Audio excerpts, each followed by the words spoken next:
Hi viewers, இன்றைக்கி நம்ம என்ன பார்க்க போகிறோன்னா, காலையில் என்னெல்லாம் நம்ம செய்ய போகிறோம் வீட்டிலன்றதை தான் இன்றைக்கி நம்ம இந்த சேனலில் பார்க்க போகிறோம். காலையில் எழுந்த உடனே என்னோடய டே ரொட்டீன் எப்படி போகுதுன்னு நீங்கள் இந்த வீடியோலேயே பார்ப்பீங்க. எல்லாருக்கும் வணக்கம். காலையில் எழுந்து காஃபி போட்டு, காஃபிக்கு அடுத்தது தக்காளி தொக்கும் செஞ்சு, சாப்பாடு செஞ்சு, அது லஞ்ச் பாக்ஸ் கட்டி கொடுத்து, ஃபிஷ் ஃப்ரை பண்ணி அதையும் லஞ்ச் பாக்ஸில் கட்டி கொடுத்து, பாப்பா எடுத்துகிட்டு போய் ஸ்கூலில் விட்டுட்டு, அதுக்கப்புறம் மீதி ஒர்க்கெல்லாம் பார்க்க வேண்டியது இருக்கும். வீட்டை பெருக்கணும், வீட்டை துடைக்கணுன்றது 1008 வேலைங்க இருக்குது. அதுக்கு நடுவில் நம்ம வீடியோவும் போடுறோம். நம்ம போடுற வீடியோவுக்கு தயவு செஞ்சு ப்ளீஸ் லைக் பண்ணுங்கள். லைக் பண்ணலன்னா கூட பரவாயில்ல, கமெண்ட்னாச்சுன்னா வந்து கமெண்ட் பாக்ஸில் கமெண்ட்னா பண்ணுங்கள். அதையும் பண்ண மாட்டேறீங்க. உங்களுக்காக தான் வீடியோவே போடுறது. நீங்கள் கமெண்ட் பண்ணலாமே, லைக் தான் பண்ண மாட்டீங்க. கமெண்ட் ஆச்சுன்னா பண்ணலாம்ல. சரி, ஓகே.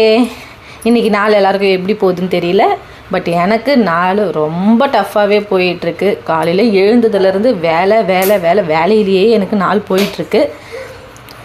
ஓகே, என்னோடய டென்ஷனும் என்னோடய ப்ரெஷரையும் ஏன் நான் உங்ககிட்ட ஷேர் பண்ணி உங்களை கஷ்டப்படுத்தணும். ஓகே, நம்ம இன்றைக்கி என்ன என்ன சமையல் பார்க்கலாம் வாங்க.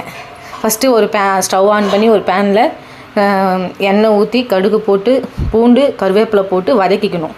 அது வதக்கின உடனே வெங்காயம் போட்டு அது வதங்கி தக்காளி போட்டு அதுவும் வதங்கினதுக்கப்புறம் மஞ்சத்தூள் மிளகாய்த்தூள் போட்டு அதை நல்லா வதக்கிங்க. நல்லா எண்ணெயிலே வதக்கிக்கங்க. எண்ணெயிலே வதக்கினீங்கன்னா தான் தக்காளி தொக்கு சாப்பிட்றதுக்கு ரொம்ப டேஸ்ட்டாக சூப்பராக இருக்கும்.